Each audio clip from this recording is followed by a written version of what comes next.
ይሄን ደግሞ በኢህአዴግ ዘመን ብዙ ሰርተውበታል። በተለይ ድሬዳዋ ላይ ድሬዳዋ የኦሮሚያ ክልል አካል ነበረ በህገ መንግስቱ። ሶማሌዎች እና ኦሮሞዎች ወንድማማች ሆነው ለብዙ ዓመት ኖረዋል። ድሬዳዋ ጋር የይገባኛል ጥያቄና ክርክር ተፈጠረ። ሲፈጠር በኢህአዴግ ዘመን በዚህማ አንጨቃጨቅም፣ ድሬዳዋ ከኦሮሚያ ይነጠልና ለፌዴራል መንግስት ይሁን፣ ሶማሌ አንዱን ተርም ከንቲባ ይሁን፣ አንዱን ተርም ኦሮሞ ከንቲባ ይሁን ብለው አስማሙ። ይሄ ግን ህገ መንግስት ላይ የለም። ይህ የጠቅላይ ሚኒስትሩ ንግግር ከፍተኛ ውዝግብ ፈጥሯል። ይህንን ንግግር ጠቅላይ ሚኒስትሩ በህዝብ ተወካዮች ምክር ቤት ከተናገሩበት ጊዜ ጀምሮ የድሬዳዋን አስመልክቶ የሚሰጡ አስተያየቶች እርስ በርስ የሚጣረሱ ሆነዋል። ድሬዳዋን ብዙዎቻችን የምናውቃት በፍቅር ከተማነቷ፣ በእንግዳ ተቀባይ ህዝቧ፣ አሁን ደግሞ ሁሉን ወዳጅ በሆኑ ከንቲባዋ ጭምር ነበረ። ድሬዳዋ ልክ እንደ አዲስ አበባ ሁሉ ተጠሪነቷ ለፌዴራሉ መንግስት ሆኖ የትኛውም ክልል የማያስተዳድራት የከተማ አስተዳደር መሆኗም ይታወቃል። አሁን ቀደም ሲል የሰማነውን ጠቅላይ ሚኒስትሩ ንግግር ተከትሎ ግን መሰማት የጀመሩ ተቃውሞዎች ከድሬዳዋ ጀርባ በርካታ የባለቤትነት ጥያቄ ድምጾች እንዳሉ የሚያረዳ ነው። በእርግጥ ጠቅላይ ሚኒስትሩ ይህንን ሀሳብ ያነሱት ወልቃይት አካባቢ ያለው ችግር እንዴትና በምን መልኩ ሊፈታ ይችላል ለሚለው ጥያቄ ተግባራዊ ማሳያ ለማምጣት የህዝቦች ተፈቃቅዶ የመኖር ባህልና አብሮነትን ምሳሌ ለማድረግ ነበረ። ነገር ግን የተጠቀሙት የድሬዳዋው ምሳሌ የሶማሌ ክልል የጎሳ መሪዎችን የተለያዩ ሰዎችንም ጭምር እንዲከፉና ሐሳብ እንዲሰጡ ያስገድደ ሆኗል። በእርግጥ እንደ ኦሮሚያ ሚዲያ ኔትወርክ ያሉ ተቋማት እንኳን ድሬዳዋ ቀርቶ ጅጅጋ ራሱ የኦሮሚያ አካል መሆኑን ማንም በሽግግር ምክር ቤቱ የነበረ አካል የሚያውቀው ጉዳይ ነው በማለት ማንነታቸውን ያልገለጻቸውን ሰው ጠቅሶ አስነብቧል። እነ ጀዋር መሐመድ የኦሮሞ ፕሮቴስት የሚለውን ተቃውሞ ያቀጣጠሉበት በሃጫሉ ሁንዴሳ ግድያ ሰሞን የውዝግቦች ማዕከል ጭምር የነበረው ኦኤምኤን የሽግግር ምክር ቤቱ አባል ያላቸውን ሰው ማንነት ደብቆ መጻፉ ውሸት ስለሆነ ነው እንጂ በሚል ከፍተኛ ተቃውሞና ትችትንም ያስተናግዷል።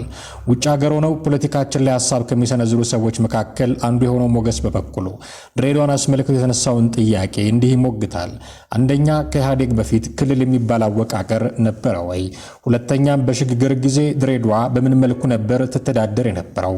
ሶስተኛም፣ የሽግግር ጊዜ አዋጅ ማለትም አዋጅ 7/92 ስለ ድሬዳዋ ምን ይላል? ምንም አይልም። አራተኛ፣ ጠቅላይ ሚኒስትሩ በህገ መንግስቱ መሰረት ያሉት የትኛው ህገ መንግስት ላይ ተንጠልጥለው ነው? የኢህአዴግ ህገ መንግስት እሱ ከሆነ ስለ ጉዳዩ ምንም የሚናገረው ጉዳይ የለም።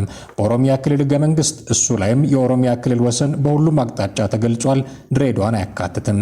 የኢሂድሪ ማለትም የደርግ ህገ መንግስት በተግባር ድሬዳዋ በኦሮሚያ ክልል ስር የተዳደረችበት ጊዜስ ነበረ? ሞገስ እነዚህን ጥያቄዎች አንስቶ ነው የድሬዳዋን ጉዳይ እንምከርበት የሚለው። የጠቅላይ ሚኒስትሩን ንግግር ከሰሙ የሶማሌ ጎሳ መሪዎች መካከል ደግሞ ጠቅላይ ሚኒስትር አብይ አህመድ ድሬዳዋ የኦሮሚያ ነበረች ለሚለው ንግግራቸው ይቅርታ ሊጠይቁ ይገባል ማለታቸው ተሰምቷል። የጎሳ መሪዎቹ ጠቅላይ ሚኒስትሩ ይቅርታ የማይጠይቁ ከሆነ የሶማሌ ወጣቶች እያስነሱት ያለው ተቃውሞ ተባብሶ ሊደርስ ስለሚችለው ጥፋት ተጠያቂ አንሆንም ሲሉም ተናግረዋል። ሰላም አለይኩም ወራህመቱላሂ ወበረካቱ። እኔ ዛሬ መናገር የምፈልገውን ትችት ነው። በጠቅላይ ሚኒስትራችን አብይ አህመድ የተናገረው ቃል ትችት ነው መናገር የምፈልገው። ድሬዳዋ የኦሮሞ ነች፣ የኦሮሞ ክልል ነበረች ስላለ ያንን ተቃውሞ ለማሰማት ነው ዛሬ ከብሔሬ ጋር የተቀመጥኩኝ እዚህ። እኔ ከኔ በፊትም እንደሰማሁት ድሬዳዋ የኦሮሞ ክልል የትም ቦታ የተጻፈ ቦታ ሰምቼም አላቅም። ከኔ በላይ እድሜ ያሉትም አባቶች እንደ አስተማሩን ድሬዳዋ ኢሳና ጉርጉራ መሆኗን ነው ማውቀው እና ዛሬ በዚህ መስመር አብይ በተናገረው ባለው ድሬዳዋ የኦሮሞ ክልል ነች ያለው እና መቼም ድሬዳዋ ኦሮሞ ክልል ሆና አታውቅም። በኦሮሞ ስር ተስተዳድራም አታውቅም። ከዚህ በፊትም በኢሳና ጉርጉራ ነው እስከዛሬ ድረስ የተስተዳደረችው። ካሁን ከትግሬ በኋላ ቲፒኤልኤፍ ከጀመሩት በኋላ እነሱን ለኦሮሞ ክብር ስላላቸው እነሱን ጠቀማቸውና 2 ዓመት ኦሮሞ 2 ዓመት ሶማሌ ስላሉት በዛ ሰበብ ነው ኦሮሞ የገቡት ድሬዳዋን። ከዚህ በፊት ኦሮሞ ድሬዳዋ ላይ ወተትና እንቁላል ነው ይዘው የሚመጡት ከሀገር ቤት 11 ሰዓት ሲሆን ደግሞ ሃይ ስኩል ተቀምጦ በባቡር ይመለሳሉ ከመጡበት። እኛ እንደዛ ነው ያደግነው። ከኛ በፊትም አባቶቻችን 90 ዓመት ያውና እዚህ ተወልዶ እዚህ ያደጉ አሉ እና በጣም ነውር ነው። ያንን ጠቅላይ ሚኒስትራችን አስቦ የተናገረው ነገር በጣም ይቅርታ ማለት አለበት። ድሬዳዋ ዛሬም ነገም ኢሳና ጉርጉራ ነው መባል የነበረበት። እንደዛው ነው የሆነው። እኔ አንድ የሚገርመኝ በኦሮሞ በኩል 5 ዓመት ኦሮሞ አስተዳደረ፣ በሰላም አስተዳደረ። ምንም ያለ ጭቅጭቅ ያለ ረብሻ ጨረስ ነው። አሁን ተራው የሶማሌ ስለሆነ እንዴት ነው ቅስቀሳ መጀመር የሚቻለው? ጠቅላይ ሚኒስትራችን አንተ ሀገሩን እንድትመራልን ሀገሩን እንዲጠብቅ ነው እኛ የምንፈልገው እንጂ ካንተ ጀምሮ ሀገሩን እንዲበጠበጥ ያ ጥሩ አይደለም። እኛ የምንፈልገው 5 ዓመቱን ታግዘን በሰላም ከኦሮሞ ወንድማሞቻችን ጋር ኖረን ጨርሰናል። አሁን የባከነ ሰዓት ስለቀረበ የባከነ ሰዓቱን ሌላ አጀንዳ መክፈት ተገቢ አይደለም። ድሬዳዋ ሰላም ነች፣ የብሔር ብሔረሰብ ነች ሲባል የለ እንዴ? እንደዛ እያላችሁ አይደለ እንደምታስተምሩት? እንደዛው ትቀጥል። አባቶች አሉ፣ ኦጋሶች አሉ፣ ሱልጣኖች አሉ። እኛ በሰላም እንኖር። ሀገሪቷን ደግሞ ተራው የሶማሌ ስለሆነ በጥበጣው ይቅርና በሰላም እኛ እናስተዳደር።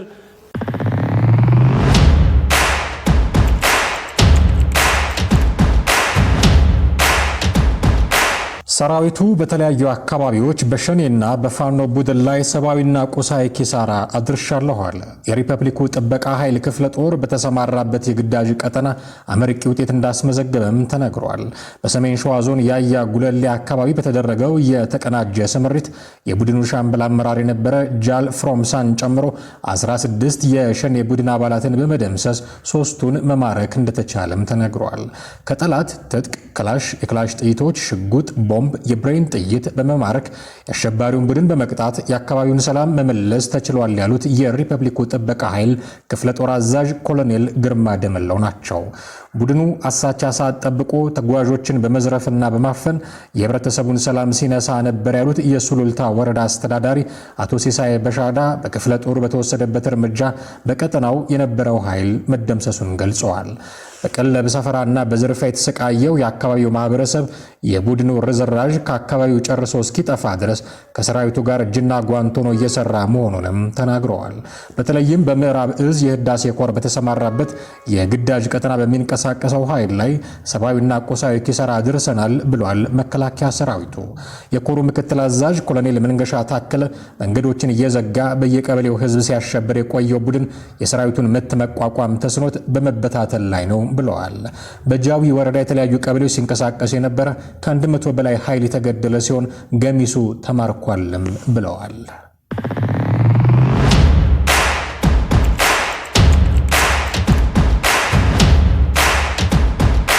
የጭነት አውሮፕላኑ በአየር ላይ ፈንድቶ የ7 ሰዎች ህይወት አለፈ። ትናንት ምሽት በአሜሪካ ኬንታኪ ግዛት በደረሰ የዩፒኤስ ጭነት አውሮፕላን መከስከስ አደጋ የ7 ሰዎች ህይወት አልፈዋል። የጭነት አውሮፕላኑ ከሉዊስቪል ሙሐመድ አሊ ዓለም አቀፍ አውሮፕላን ማረፊያ መብረር በጀመረ ጥቂት ደቂቃዎች ውስጥ መከስከሱ ተነግሯል። የኬንታኪ ግዛት አስተዳዳሪ አንዲ በሺር የጭነት አውሮፕላኑ ከተነሳ በኋላ ብዙም ሳይቆይ የመፈንዳት አደጋ እንዳጋጠመ አስረድተዋል። በተከሰከሰው አደጋም እስካሁን የ7 ሰዎች ህይወት ያለፈ ሲሆን 11 ሰዎች ላይ ደግሞ ከባድ ጉዳት መድረሱንም አመልክተዋል። የሟቾች ቁጥር ሊያሻቅብ እንደሚችልም ጠቁመው የአደጋውን መንስኤ ለማወቅ ምርመራ እየተካሄደ ይገኛልም ብለዋል። አደጋውን ተከትሎ የተፈጠረውን የእሳት አደጋ በፍጥነት መቆጣጠር መቻሉንም ገልጸዋል። የበረራ ቁጥሩ 2979 የሆነው የጭነት አውሮፕላን 38000 ጋሎን ነዳጅ ጭኖ ወደ ሆኖሉሉ ሊያቀና እንደነበረም ተዘግበዋል።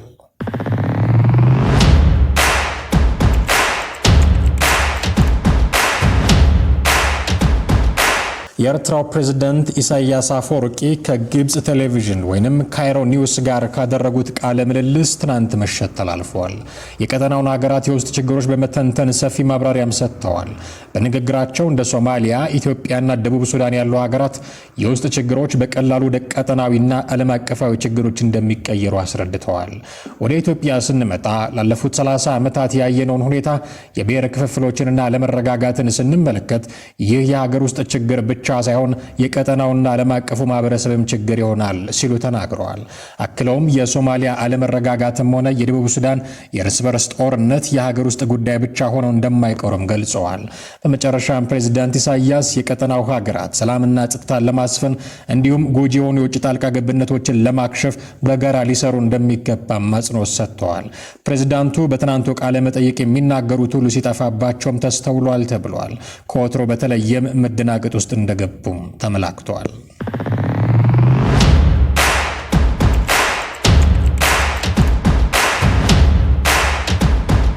የሐሳብ ልዩነትን በጦርነት ለመፍታት የሚደረግ ሩጫ መቆም አለበት አሉ ጀነራል ሳሞራ የኑስ። በትግራይ ክልል ውስጥ የሐሳብ ልዩነት ሲፈጠር በጦርነት ብቻ ለመፍታት የሚደረግ ሩጫ መቆም አለበት ሲሉ የቀድሞ የመከላከያ ሰራዊት ጠቅላይ ኤታማዦር ሹም ጀነራል ሳሞራ የኑስ ተናግረዋል። ልዩነቶች በሰላምና በሰላም ብቻ መፈታት አለባቸውም ብለዋል። ጀነራሉ ከዚህ ቀደም ችግሮችን በውይይት መፍታት ባለመቻሉ የተቀሰቀሰው ጦርነት የትግራይን ሕዝብ ከባድ ጉዳት አድርሶበታል። ሕዝቡ እስካሁን ድረስ የጦርነቱ ጦስ በጫንቃው ተሸክሟል ብለዋል። በመሆኑም እንደዚህ አይነት ከባድ ስህተት መደገም የለበትም ሲሉም አሳስበዋል። ከዚህ ቀደም የተፈጸመው ከባድ ስህተት የትግራይን ህዝብ ዋጋ ማስከፈሉን የተናገሩት ጀነራሉ አሁን የትግራይ ህዝብ ጦርነት በቃኝ ብሏል ሲሉ ለአዲስ ዘመን ጋዜጣ ተናግረዋል። በሆነ አጋጣሚ የጦርነት አዝማሚያ ቢፈጠር እንኳ ህዝቡ ይህንን የመደገፍ ሐሳብ እንደሌለውም ገልጸዋል። ጀነራሉ ጦርነት ብታሸንፍም ባታሸንፍም ጣፋጭ ሆኖ አያውቅም። በክልሉ በርካታ ወጣት ህይወቱን አጥቷል። እናቶችን በሐዘን ተጎድተዋል፣ ተቸግረዋል። በመሆኑም ህዝቡ በተደጋጋሚ ውጊያ ውስጥ ሊማገድ አይገባውም ሲሉ ተናግረዋል። ልዩነቶች በሰላምና በሰላም ብቻ መፈታት አለባቸው በሚል እምነት መጽናት እንደሚያስፈልግም አስገንዝበዋል። በክልሉ የጦርነት ችግር ይመጣል እያሉ ያልተጨበጠ ወሬ የሚለፍፉ የጦር ጀነራሎችን እሰማለሁ ያሉት ጀነራሉ ይህ የግል ሐሳባቸው ሊሆን ይችላል። እኔ የምላቸው ግን የእውነት የህዝብ አገልጋይ ከሆኑ በትግራይ ክልል ያለውን የጸጥታ ችግር መፍታት የመጀመሪያ ጉዳያቸው ሊያደርጉት ይገባል ብለዋል።